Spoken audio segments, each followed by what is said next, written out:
Hi ವೀಕ್ಷಕರೇ, ಎಲ್ಲರಿಗೂ ನಮಸ್ಕಾರ. ನೋಡಿ, ಸರ್ಕಾರದಿಂದ ಪ್ರತಿ ಗೃಹಲಕ್ಷ್ಮಿ ಫಲಾನುಭವಿಗಳಿಗೆ ಒಂದು ಮುಖ್ಯವಾದ ಮಾಹಿತಿನ ಕೊಟ್ಟಿದ್ದು, ಸುಮಾರು 4ರಿಂದ 6 ಲಕ್ಷಕ್ಕಿಂತ ಅಧಿಕ ಮಹಿಳೆಯರಿಗೆ ಇನ್ನು ಮುಂದೆ ಗೃಹಲಕ್ಷ್ಮಿ ಹಣ ಕ್ಯಾನ್ಸಲ್ ಆಗ್ತಾ ಇದೆ. ನಿಮ್ಮ ಬ್ಯಾಂಕ್ ಖಾತೆಗೆ ಹಣ ಕ್ಯಾನ್ಸಲ್ ಆಗಬಾರ್ದು ಅಂದರೆ ನೀವು ಈ ಜುಲೈ ತಿಂಗಳಲ್ಲಿ ಆದಷ್ಟು ಬೇಗ ಮರು ಅರ್ಜಿನ ಗೃಹಲಕ್ಷ್ಮಿಗೆ ಹಾಕಬೇಕು. ಅದೇ ರೀತಿ ಸರ್ಕಾರದಿಂದ ಈಗಾಗಲೇ ಗೃಹಲಕ್ಷ್ಮಿ ಯೋಜನೆಯ 6,000 ಹಣನ ಫಲಾನುಭವಿಗಳಿಗೆ ಜಮಾ ಮಾಡ್ತಾ ಇದ್ದು, ನಿಮ್ಮ ಬ್ಯಾಂಕ್ ಖಾತೆಗೂ ಕೂಡ ಈ 6,000 ಹಣ ನಾಳೆ ಬುಧವಾರ ಜುಲೈ 1ರಂದು ಕರ್ನಾಟಕದ 23 ಜಿಲ್ಲೆಗಳಿಗೆ ಜಮಾ ಆಗ್ತಾ ಇದೆ. ಅದೇ ರೀತಿ ರೇಷನ್ ಕಾರ್ಡ್ ದಾರರಿಗೂ ಕೂಡ ಸರ್ಕಾರ 3 ಮುಖ್ಯವಾದ ಮಾಹಿತಿನ ಕೊಟ್ಟಿದ್ದು, ಹೊಸ ರೇಷನ್ ಕಾರ್ಡ್ಗೆ ಅರ್ಜಿ ಕೂಡ ಸ್ವೀಕಾರ ಮಾಡ್ತಾ ಇದೆ. ಹಾಗಾದರೆ ಸರ್ಕಾರದಿಂದ ಏನೆಲ್ಲ ಮಾಹಿತಿ ಬಂದಿದೆ, ಯಾರಿಗೆಲ್ಲ ಗೃಹಲಕ್ಷ್ಮಿ ಹಣ ಬರ್ತಾ ಇದೆ, ಯಾರಿಗೆಲ್ಲ ಕ್ಯಾನ್ಸಲ್ ಆಗಿದೆ ಅಂತ ನಾನು ನಿಮಗೆ ತಿಳಿಸ್ಕೊಡ್ತೀನಿ.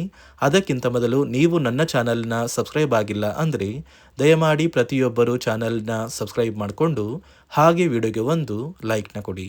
ಹೌದು ವೀಕ್ಷಕರೇ, ಸರ್ಕಾರದಿಂದ ಗೃಹಲಕ್ಷ್ಮಿ ಯೋಜನೆಯ ಪ್ರತಿ ಫಲಾನುಭವಿಗಳಿಗೆ ಒಂದು ಮುಖ್ಯವಾದ ಮಾಹಿತಿನ ಕೊಟ್ಟಿದ್ದಾರೆ. ಸುಮಾರು 4ರಿಂದ 6 ಲಕ್ಷದವರೆಗೆ ಸಾಕಷ್ಟು ಫಲಾನುಭವಿಗಳ ಒಂದು ಗೃಹಲಕ್ಷ್ಮಿ ಹಣನ ಸರ್ಕಾರ ಕ್ಯಾನ್ಸಲ್ ಮಾಡ್ತಾ ಇದೆ. ಅಂದರೆ ಇನ್ನು ಮುಂದೆ ಈ ಫಲಾನುಭವಿಗಳಿಗೆ ಹಣ ಬರೋದಿಲ್ಲ ಅಂತ ಸರ್ಕಾರ ಆದೇಶ ಕೂಡ ಕೊಟ್ಟಿದೆ. ನಿಮ್ಮ ಬ್ಯಾಂಕ್ ಖಾತೆಗೂ ಕೂಡ ಹಣ ಕ್ಯಾನ್ಸಲ್ ಆಗುವ ಸಾಧ್ಯತೆ ಇದೆ. ನೀವು ಗೃಹಲಕ್ಷ್ಮಿ ಹಣ ಪಡೆಯಲೇಬೇಕು ಅಂದರೆ ನಿಮ್ಮ ಊರಿಗೆ ಹತ್ತಿರವಿರುವ ಕರ್ನಾಟಕ ಒನ್, ಗ್ರಾಮ ಒನ್ ಅಥವಾ ಬೆಂಗಳೂರು ಒನ್ ಸೇವಾ ಕೇಂದ್ರಕ್ಕೆ ಹೋಗಿ ನೀವು ಆದಷ್ಟು ಬೇಗ ಗೃಹಲಕ್ಷ್ಮಿಗೆ ಮರು ಅರ್ಜಿನ ಕಡ್ಡಾಯವಾಗಿ ಹಾಕಬೇಕಾಗುತ್ತೆ. ಒಂದು ವೇಳೆ ಮರು ಅರ್ಜಿ ಹಾಕಿಲ್ಲ ಅಂದರೆ ಗೃಹಲಕ್ಷ್ಮಿ ಹಣ ಕ್ಯಾನ್ಸಲ್ ಆಗುತ್ತೆ. ಇದೇ ಕಾರಣಕ್ಕೆ ಈ ಜುಲೈ ತಿಂಗಳಲ್ಲಿ ಮರು ಅರ್ಜಿನ ಹಾಕಬೇಕು.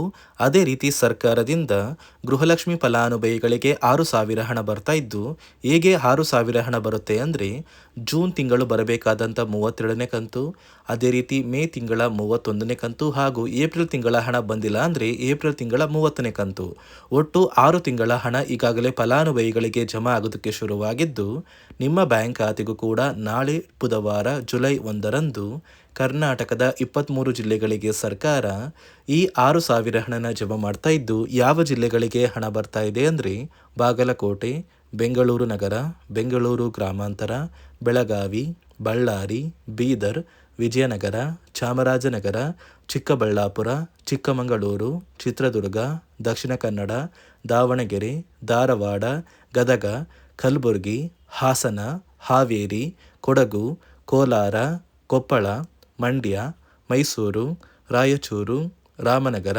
ಶಿವಮೊಗ್ಗ, ತುಮಕೂರು, ಉಡುಪಿ, ಉತ್ತರ ಕನ್ನಡ ಮತ್ತು ಯಾದಗಿರಿ. ಹೀಗೆ ಸರ್ಕಾರ ಈ 3 ತಿಂಗಳ 6,000 ಹಣನ ಪ್ರತಿಯೊಂದು ಫಲಾನುಭವಿಗಳಿಗೆ ಜಮಾ ಮಾಡ್ತಾ ಇದೆ. ಅದೇ ರೀತಿ ನಿಮ್ಮ ಬ್ಯಾಂಕ್ ಖಾತೆಗೆ ಗೃಹಲಕ್ಷ್ಮಿ ಯೋಜನೆಯ 3 ತಿಂಗಳ 6,000 ಹಣ ಜಮಾ ಆಗಬೇಕು ಅಂದರೆ ನೀವು ಆದಷ್ಟು ಬೇಗ ಗೃಹಲಕ್ಷ್ಮಿಗೆ ಮರು ಅರ್ಜಿನ ಹಾಕೋದು ಕಡ್ಡಾಯ. ಯಾವ ಕಾರಣಕ್ಕೆ ನೀವು ಮರು ಅರ್ಜಿ ಹಾಕಬೇಕು ಅಂತ ಕೂಡ ತಿಳಿಸ್ಕೊಡ್ತಾ ಇದ್ದೀನಿ. ನೋಡಿ ವೀಕ್ಷಕರೇ, ಸುಮಾರು 2ರಿಂದ 3 ಲಕ್ಷಕ್ಕಿಂತ ಅಧಿಕ ಮಹಿಳೆಯರಿಗೆ ಗೃಹಲಕ್ಷ್ಮಿ ಹಣನ ಸರ್ಕಾರ ಕ್ಯಾನ್ಸಲ್ ಮಾಡಿದೆ. ಯಾಕಂದರೆ ಈ 3 ಲಕ್ಷಕ್ಕಿಂತ ಅಧಿಕ ಫಲಾನುಭವಿಗಳ ಬ್ಯಾಂಕ್ ಖಾತೆಗೆ ಪ್ರತಿ ತಿಂಗಳು ಗೃಹಲಕ್ಷ್ಮಿ ಹಣ ಜಮಾ ಆಗ್ತಾ ಇತ್ತು. ಸುಮಾರು ಸಾಕಷ್ಟು ಫಲಾನುಭವಿಗಳು ಮರಣ ಹೊಂದಿದ್ದಾರೆ. ಆ ಮರಣ ಹೊಂದಿರುವ ಫಲಾನುಭವಿಗಳ ಒಂದು ಸಂಖ್ಯೆ 2 ಲಕ್ಷಕ್ಕಿಂತ ಜಾಸ್ತಿ ಇದೆ. ಇದೇ ಕಾರಣಕ್ಕೆ ಪ್ರತಿ ಫಲಾನುಭವಿಗಳು ಗೃಹಲಕ್ಷ್ಮಿಗೆ ಮರು ಅರ್ಜಿನ ಹಾಕಿ ನಿಮ್ಮ ಬ್ಯಾಂಕ್ ಖಾತೆಗೆ ನೀವು ಹಣ ಪಡಿಬೇಕು. ಇಲ್ಲಿ ಮರು ಅರ್ಜಿ ಹಾಕುವ ಮೂಲಕ ಸರ್ಕಾರಕ್ಕೆ ನೀವು ಇನ್ನೂ ಕೂಡ ಗೃಹಲಕ್ಷ್ಮಿ ಹಣನ ಪಡಿತಾ ಇದ್ದೀರಿ ಅಂತ ತಿಳಿದು ಬರುತ್ತೆ. ಮತ್ತು ಯಾರೆಲ್ಲ ಫಲಾನುಭವಿಗಳು ಮರು ಅರ್ಜಿನ ಹಾಕೋಲ್ಲ ಅಂತಹ ಫಲಾನುಭವಿಗಳ ಒಂದು ಹೆಸರನ್ನ ಗೃಹಲಕ್ಷ್ಮಿ ಯೋಜನೆಯ ಅರ್ಹರ ಪಟ್ಟಿಯಿಂದ ಸರ್ಕಾರ ಕ್ಯಾನ್ಸಲ್ ಮಾಡುತ್ತೆ. ಸರ್ಕಾರಕ್ಕೆ 2 ಲಕ್ಷಕ್ಕಿಂತ ಅಧಿಕ ಮಹಿಳೆಯರು ಮರಣ ಹೊಂದಿರೋದು ತಿಳಿದು ಬಂದಿದೆ. ಇದೇ ಕಾರಣಕ್ಕೆ ಈ ಜೂನ್ ತಿಂಗಳಲ್ಲಿ ಸರ್ಕಾರದಿಂದ ನೇಮಕಗೊಂಡಿರುವ ಕೆಲವು ಅಧಿಕಾರಿಗಳು ನಿಮ್ಮ ಮನೆ ಬಾಗಿಲಿಗೆ ಬಂದು ಪ್ರತಿ ಫಲಾನುಭವಿಗಳ ಒಂದು ದಾಖಲಾತಿಗಳನ್ನ ಮರುಪರಿಶೀಲನೆ ಮಾಡಿ ಮತ್ತೆ ಅರ್ಜಿನ ಹಾಕ್ಸ್ಕೊಂಡು ಹೋಗ್ತಾರೆ. ನಂತರ ನಿಮ್ಮ ಬ್ಯಾಂಕ್ ಖಾತೆಗೆ 3 ತಿಂಗಳ 6,000 ಹಣ ಬರುತ್ತೆ. ಅದೇ ರೀತಿ ಇನ್ನು ಮುಂದೆ ಪ್ರತಿ ವರ್ಷವೂ ಕೂಡ ನೀವು ವರ್ಷದ ಕೊನೆಯಲ್ಲಿ ಗೃಹಲಕ್ಷ್ಮಿಗೆ ನೀವು ಹೊಂದಿರುವ ಲೈಫ್ ಸರ್ಟಿಫಿಕೇಟ್ನ ಕೊಟ್ಟು ಅರ್ಜಿನ ಹಾಕಿದ್ರೆ ಮಾತ್ರ ಆ ಒಂದು ವರ್ಷದಲ್ಲಿ ಪ್ರತಿ ತಿಂಗಳು ಗೃಹಲಕ್ಷ್ಮಿ ಯೋಜನೆಯ 6,000 ಹಣ ಬರುತ್ತೆ. ಈಗಾಗಲೇ ಫಲಾನುಭವಿಗಳಿಗೆ ಗೃಹಲಕ್ಷ್ಮಿ ಹಣ ಜಮಾ ಆಗೋದಕ್ಕೆ ಸ್ಟಾರ್ಟ್ ಆಗಿದೆ. ಆದಷ್ಟು ಬೇಗ ಈ ಜೂನ್ ತಿಂಗಳಲ್ಲಿ ಪ್ರತಿಯೊಬ್ಬರು ಗೃಹಲಕ್ಷ್ಮಿಗೆ ಮರು ಅರ್ಜಿನ ಹಾಕಿ ಈ ಒಂದು ಹಣನ ಪಡ್ಕೊಳ್ಳಿ. ಮತ್ತು ಸರ್ಕಾರ ಈ ಗೃಹಲಕ್ಷ್ಮಿ ಹಣಕ್ಕೆ ಕೆಲವು ನಿಯಮಗಳನ್ನ ಕೂಡ ಜಾರಿಗೆ ತಂದಿದೆ. ಅದೇ ರೀತಿ ರೇಷನ್ ಕಾರ್ಡ್ ಹೊಂದಿರುವ ಪ್ರತಿಯೊಂದು ಕಾರ್ಡ್ದಾರರಿಗೂ ಕೂಡ ಸರ್ಕಾರ 3 ಮುಖ್ಯವಾದ ಭರ್ಜರಿ ಗುಡ್ ನ್ಯೂಸ್ನ ಕೊಟ್ಟಿದ್ದು, ಮೊದಲ ಒಂದು ಗುಡ್ ನ್ಯೂಸ್ ಬಂದು ಸರ್ಕಾರ ಹೊಸ ರೇಷನ್ ಕಾರ್ಡ್ಗೆ ಅರ್ಜಿನ ಸ್ವೀಕಾರ ಮಾಡ್ತಾ ಇದೆ. ನೀವು ಕೂಡ ಹೊಸ ರೇಷನ್ ಕಾರ್ಡ್ನ ಪಡಿಬೇಕು ಅಂದರೆ ಆದಷ್ಟು ಬೇಗ ಅರ್ಜಿನ ಹಾಕಿ. ಅದೇ ರೀತಿ ಎರಡನೆಯ ಒಂದು ಗುಡ್ ನ್ಯೂಸ್ ಬಂದು ನೋಡಿ ವೀಕ್ಷಕರೇ, ನಿಮ್ಮ ಒಂದು ರೇಷನ್ ಕಾರ್ಡ್ಗೆ ಸರ್ಕಾರದಿಂದ ಈ ಜೂನ್ ತಿಂಗಳಲ್ಲಿ 3 ತಿಂಗಳಿಗೆ ಬರುವಂತಹ 15 ರೀತಿಯ ಆಹಾರ ಪದಾರ್ಥಗಳನ್ನ ಸರ್ಕಾರ ಉಚಿತವಾಗಿ ಕೊಡ್ತಾ ಇದೆ. ಈ ಜೂನ್ ತಿಂಗಳಲ್ಲಿ ಸಿಗಬೇಕಾಗಿರುವಂತಹ ಇಂದಿರಾ ಕಿಟ್ ಮತ್ತು ಮೇ ತಿಂಗಳಲ್ಲಿ ನಿಮಗೆ ಬರಬೇಕಾಗಿರುವಂತಹ ಒಂದು ಇಂದಿರಾ ಕಿಟ್, ಅದೇ ರೀತಿ ಏಪ್ರಿಲ್ ತಿಂಗಳಲ್ಲೂ ಕೂಡ ನಿಮ್ಮ ಒಂದು ರೇಷನ್ ಕಾರ್ಡ್ಗೆ ಇಂದಿರಾ ಕಿಟ್ನ ಕೊಟ್ಟಿಲ್ಲ. ಒಟ್ಟು 3 ತಿಂಗಳ 15 ಆಹಾರ ಪದಾರ್ಥಗಳನ್ನ ಸರ್ಕಾರ ಪ್ರತಿ ಕಾರ್ಡ್ದಾರರಿಗೆ ವಿತರಣೆ ಮಾಡ್ತಾ ಇದೆ. ಮೂರನೆಯ ಒಂದು ಗುಡ್ ನ್ಯೂಸ್ ಬಂದು, ಇನ್ನು ಮುಂದೆ ನೀವು ಉಚಿತ ಅಕ್ಕಿ ಪಡಿಬೇಕು ಅಂದರೆ ಆ ಒಂದು ಬಯೋಮೆಟ್ರಿಕ್ ಮಷಿನ್ ಮೇಲೆ ಬೆರಳಿಡುವಂತಹ ಅವಶ್ಯಕತೆ ಇಲ್ಲ. ಯಾಕಂದರೆ ಇದೀಗ ಸರ್ಕಾರ ನಿಮ್ಮ ಒಂದು ಬೆರಳು ಆ ಒಂದು ಮಷಿನಲ್ಲಿ ಎಂಟ್ರಿ ಆಗಿಲ್ಲ ಅಂದರೂ ಕೂಡ ಆ ಒಂದು ಅಧಿಕಾರಿಗಳು ಪುಸ್ತಕದಲ್ಲಿ ನಿಮ್ಮ ಒಂದು ಹೆಸರನ್ನ ಬರ್ಕೊಂಡು ನಿಮ್ಮ ಕಾರ್ಡಿಗೆ ಅಕ್ಕಿನ ಕೊಡಬೇಕು ಅಂತ ಸರ್ಕಾರ ಆದೇಶ ಕೊಟ್ಟಿದ್ದು, ಈ 3 ಗುಡ್ ನ್ಯೂಸ್ನ ಪ್ರತಿಯೊಂದು ಫಲಾನುಭವಿಗಳಿಗೆ ಸರ್ಕಾರ ಕೊಡ್ತಾ ಇದೆ. ಇದರ ಜೊತೆಗೆ ನಿಮ್ಮ ಬ್ಯಾಂಕ್ ಖಾತೆಗೆ ಗೃಹಲಕ್ಷ್ಮಿ ಯೋಜನೆಯ ಹಣ ಇನ್ನು ಮುಂದೆ ಬರಬೇಕು ಅಂದರೆ 5 ರೀತಿಯ ಹೊಸ ನಿಯಮಗಳನ್ನ ನೀವು ಪಾಲಿಸಬೇಕು ಅಂತ ಸರ್ಕಾರ ಆದೇಶ ಕೊಟ್ಟಿದೆ. ಅದೇ ರೀತಿ ನೋಡಿ ಸ್ನೇಹಿತರೆ, ಈ ಬಾರಿ ಸುಮಾರು 3 ಲಕ್ಷಕ್ಕಿಂತ ಅಧಿಕ ಫಲಾನುಭವಿಗಳ ಬ್ಯಾಂಕ್ ಖಾತೆಗೆ ಸರ್ಕಾರ ಗೃಹಲಕ್ಷ್ಮಿ ಯೋಜನೆಯ ಹಣನ ಜಮಾ ಮಾಡ್ತಾ ಇಲ್ಲ. ಕಾರಣ ಏನು ಅಂದರೆ, ನಿಮ್ಮ ಬ್ಯಾಂಕ್ ಖಾತೆಗೆ ಡೆಬಿಟ್ ಮೂಲಕ ಹಣ ಜಮಾ ಮಾಡುವಂತಹ ಸಂದರ್ಭದಲ್ಲಿ ಸರ್ಕಾರ ಸಾಕಷ್ಟು ಫಲಾನುಭವಿಗಳ ಒಂದು ಬ್ಯಾಂಕ್ ಖಾತೆಗೆ ಹಣ ಜಮಾ ಮಾಡೋದನ್ನು ಕ್ಯಾನ್ಸಲ್ ಮಾಡಿದೆ. ಯಾಕಂದರೆ ಇತ್ತೀಚೆಗೆ ಹಣಕಾಸು ಇಲಾಖೆ ಜಾರಿಗೆ ತಂದಿರುವ 5 ನಿಯಮಗಳ ಆಧಾರದ ಮೇಲೆ ಪ್ರತಿಯೊಂದು ಫಲಾನುಭವಿಗಳಿಗೆ ಸರ್ಕಾರ ಈ ಒಂದು ಹಣನ ಜಮಾ ಮಾಡ್ತಾ ಇದ್ದು, ಯಾರೆಲ್ಲ ಫಲಾನುಭವಿಗಳು ಈ ನಿಯಮಗಳನ್ನ ಪಾಲಿಸಿಲ್ಲ ನಿಮ್ಮ ಬ್ಯಾಂಕ್ ಖಾತೆಗೂ ಕೂಡ ಹಣ ಜಮಾ ಆಗೋದಿಲ್ಲ.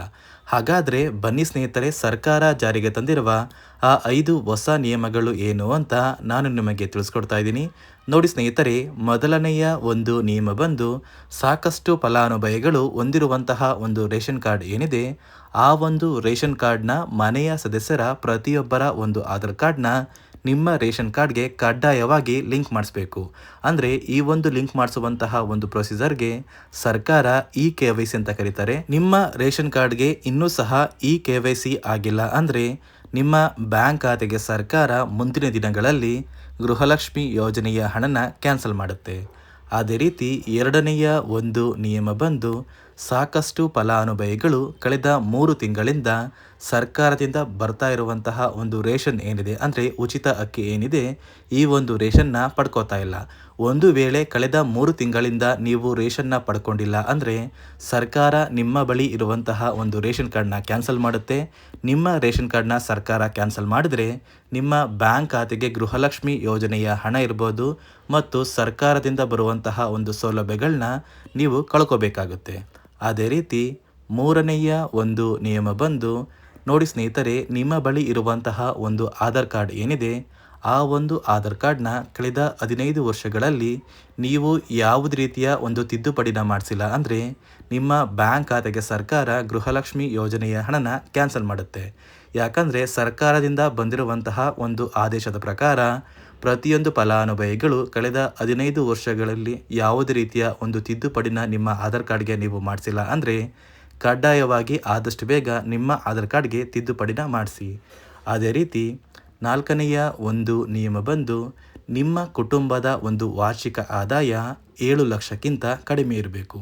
ಒಂದು ವೇಳೆ ನಿಮ್ಮ ಕುಟುಂಬದ ವಾರ್ಷಿಕ ಆದಾಯ 7 ಲಕ್ಷಕ್ಕಿಂತ ಜಾಸ್ತಿ ಇದ್ದರೆ ನಿಮ್ಮ ಬ್ಯಾಂಕ್ ಖಾತೆಗೆ ಸರ್ಕಾರ ಗೃಹಲಕ್ಷ್ಮಿ ಯೋಜನೆಯ ಹಣನ ಕ್ಯಾನ್ಸಲ್ ಮಾಡುತ್ತೆ. ಅದೇ ರೀತಿ ಐದನೆಯ ಒಂದು ನಿಯಮ ಬಂದು, ನಿಮ್ಮ ಕುಟುಂಬದ ಸದಸ್ಯರು ಅಥವಾ ಗೃಹಲಕ್ಷ್ಮಿ ಯೋಜನೆಯ ಫಲಾನುಭವಿಗಳು ಯಾರು ಕೂಡ ಸರ್ಕಾರಿ ನೌಕರರಾಗಿ ಕಾರ್ಯನಿರ್ವಹಿಸ್ತಾ ಇರಬಾರ್ದು. ಒಂದು ವೇಳೆ ನಿಮ್ಮ ಕುಟುಂಬದಲ್ಲಿ ಯಾರೇ ಆಗಿದ್ರೂ ಸರ್ಕಾರಿ ನೌಕರರಾಗಿ ಕಾರ್ಯನಿರ್ವಹಿಸ್ತಾ ಇದ್ದರೆ ನಿಮ್ಮ ಬ್ಯಾಂಕ್ ಖಾತೆಗೆ ಗೃಹಲಕ್ಷ್ಮಿ ಯೋಜನೆಯ ಹಣ ಕ್ಯಾನ್ಸಲ್ ಆಗುತ್ತೆ. ಈ 5 ನಿಯಮಗಳ ಆಧಾರದ ಮೇಲೆ ಪ್ರತಿಯೊಂದು ಫಲಾನುಭವಿಗಳಿಗೆ ಸರ್ಕಾರ ಹಣ ಜಮಾ ಮಾಡ್ತಾ ಇದೆ.